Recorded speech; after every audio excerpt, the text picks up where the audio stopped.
A sweeping FTC study found social media sites engage in vast surveillance of its users. Cruise resumes operations in California, thankfully with human drivers. And Concorde's disastrous launch reportedly leads to its director's self-demotion. It's Friday, September 20th, and this is Engadget News.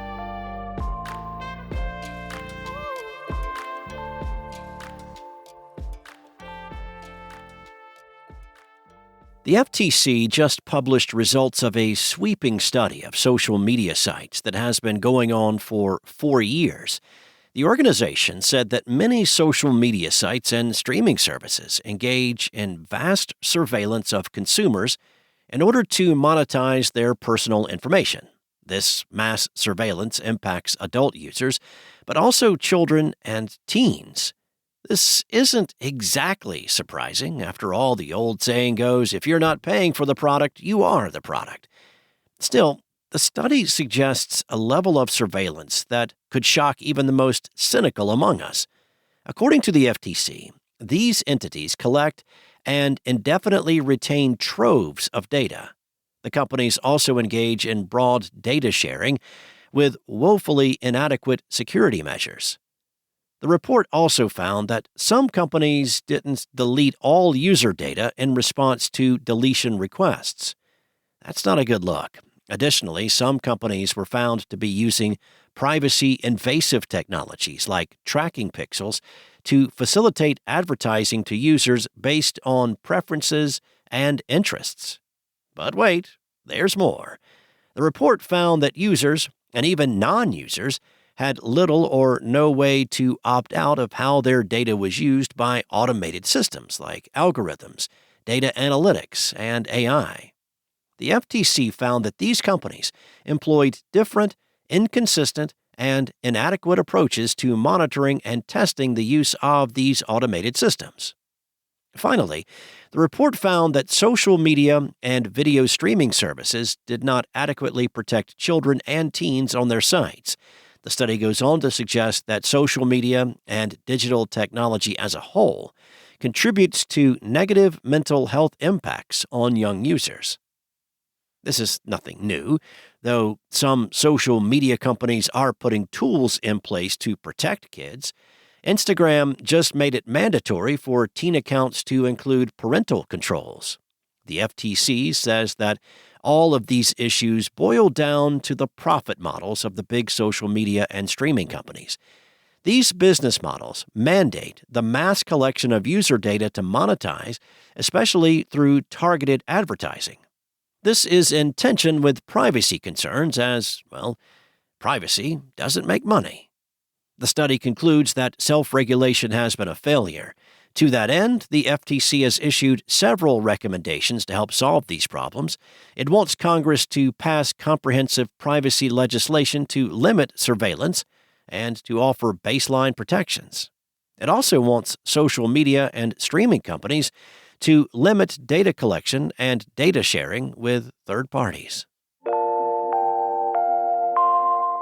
Autonomous vehicle outfit Cruise is slowly returning to operation in California following an incident in which a pedestrian was struck and dragged by a robotaxi for approximately 20 feet in October 2023.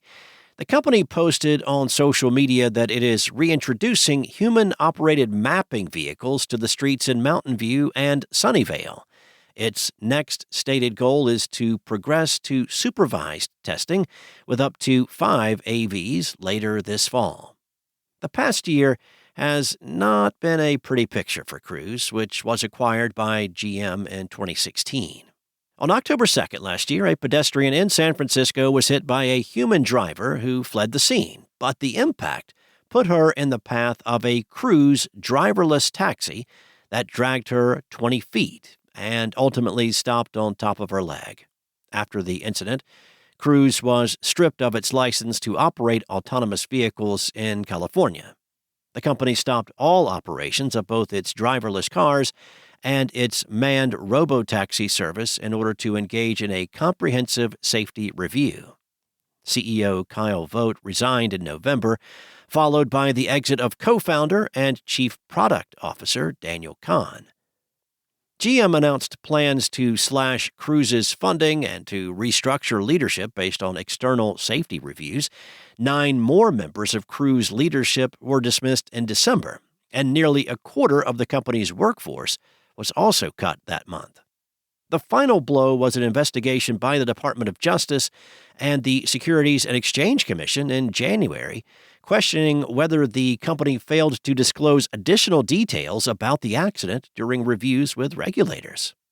Since then, however, Cruise has gradually been bouncing back. Vehicles with drivers returned to Arizona in April and to Houston in June.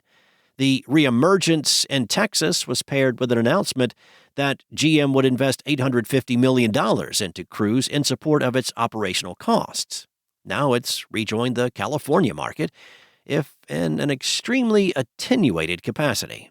These new excursions have all been preliminary, and none of the driverless cars have returned to the streets yet, but Cruise still has a long road ahead to prove its safety credentials and win back public trust. The ripples from Concorde's seismic implosion are still fanning out since Sony decided to take the game offline earlier this month. Now, the game's director has reportedly decided to bow out gracefully. Kotaku reported that game director Ryan Ellis of Firewalk Studios told staff members that he's stepping down from his position.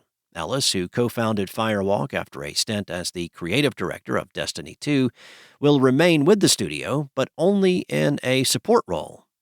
Meanwhile, the staff at Firewalk are still waiting to hear what Sony plans to do with their underperforming game. Just 2 weeks after Concorde's release, Sony pulled the team shooter offline on September 6th and issued refunds to everyone who bought the game for the PlayStation 5 or PC from Steam and the Epic Game Store. Sony said in a statement that it pulled the game in order to explore options, including those that will better reach our players. Naturally, Kotaku reports that a lot of Firewalk's staffers are worried about the status of their jobs in the wake of Concorde's disappointing release.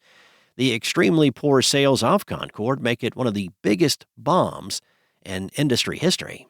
Analysts estimate that it only sold 25,000 copies on Steam and for PS5 in its first 6 days. Thanks for listening.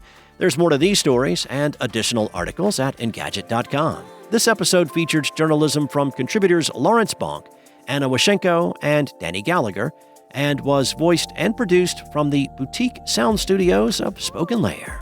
Enjoy your day, and I will be back on Monday with more tech news from Engadget.